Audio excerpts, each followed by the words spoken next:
Hi, this is Jessica from Asbury Woods. Welcome back to my backyard for another virtual visit. I'm excited to have you here again. For today's virtual visit, we're actually going to take a walk down the road to part of my yard where I harvest wild edibles that I actually use for cooking in my kitchen. So come on with me, we'll take a walk down the road.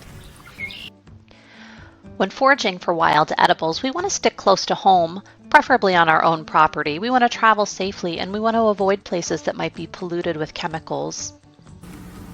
So before we start talking about how to identify some simple wild edibles that are easy for beginners, I want to make sure that we go over some of the safety guidelines, because there are lots of things that grow out in the wild and not all of them are good for us to eat. Some of them can make us sick or even potentially kill us. So let's go over some safety guidelines before we get started.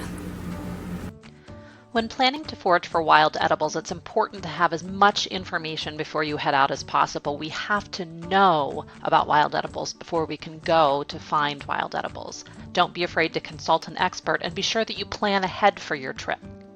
Stick close to home or in areas that you know, and if you are going to go on someone else's property, be sure that you ask permission and avoid any area that could be polluted either from traffic and roadside pollution or treated with chemicals. Just because an animal will eat something doesn't mean that we should. Stick to what you know and only forage the things that you can be sure are safe. And also be kind not only to the people around you and the animals around you, but also the land.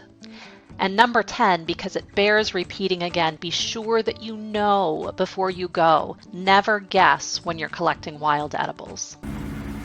Now I chose to bring you to this specific spot because here in my yard we have a patch of ramps that grows back year after year. Now wild ramps, also known as wild leeks or wild onions, can be substituted for onions and green onions in recipes. And it's a great wild edible for beginners because it's easy to identify. It has two flat green leaves that grow up out of the ground and a stem that's kind of maroon colored towards the bottom.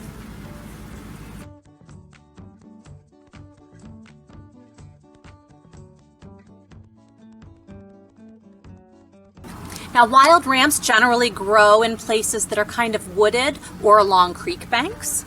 And even though there are some plants that look a little bit like wild ramps, it's actually the scent that makes them easy to identify because they smell a lot like onions and garlic.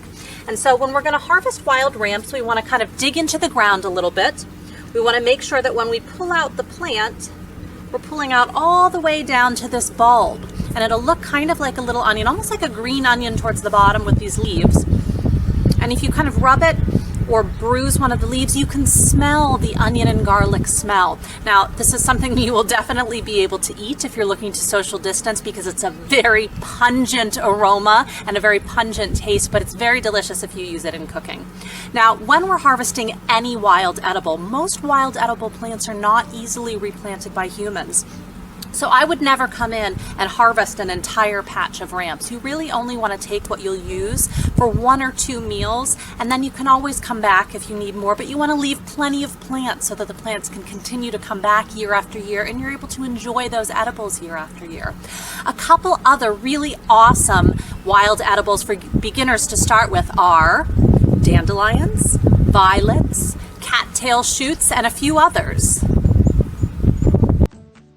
Dandelions are a great first wild edible because they're easy to find and easy to identify.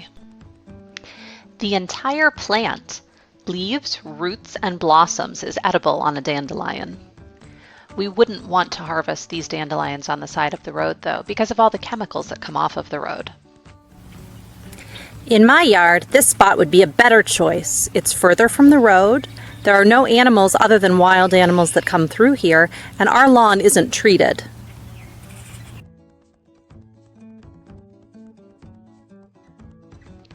Wild violets are great added to a salad.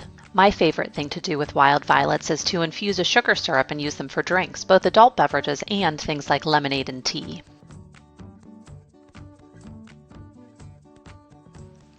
We want to be careful where we harvest cattails from though, because cattails can grow in a lot of places that have pollution like ditches and along roadsides. If you do find a place that you can harvest cattail shoots, you'll want to eat the shoots, usually steamed or sliced in salad. They're great pickled too. Rosehips are another great wild edible and are often found on invasive species like multiflora rose. It's great to be able to eat something that's invasive anyway. Chicken of the woods mushroom is a great first mushroom to forage, but again, we want to make sure that we know what we're looking for, and we definitely want to consult an expert. Chicken of the woods mushrooms are always found at the base of a dead or living tree. I encourage you to spend some time researching the wild edibles available in your area and consulting with an expert to find the things that you can forage for.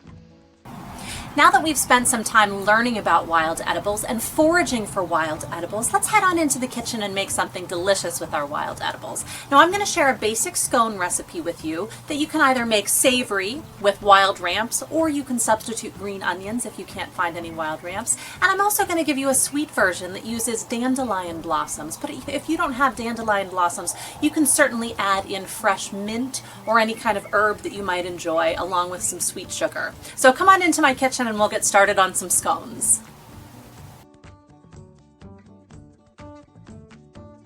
To get started, the basic ingredients for simple scones are flour, baking powder, butter, salt, sugar, and milk. When we're making savory scones with ramps, we'll use less sugar and we'll add chopped ramps. If you can't find ramps, you can always substitute green onions, and I like to add cheese to my recipe as well. For a sweeter version, we'll leave out the ramps and instead we'll use the petals from a dandelion. Now when we do this, be sure to only use the yellow parts because the green parts can be bitter. I like to top my dandelion scones with a little bit of cinnamon sugar before putting them in the oven. You can find the basic scone recipe as well as these two variations on our virtual visits page at www.asburywoods.org.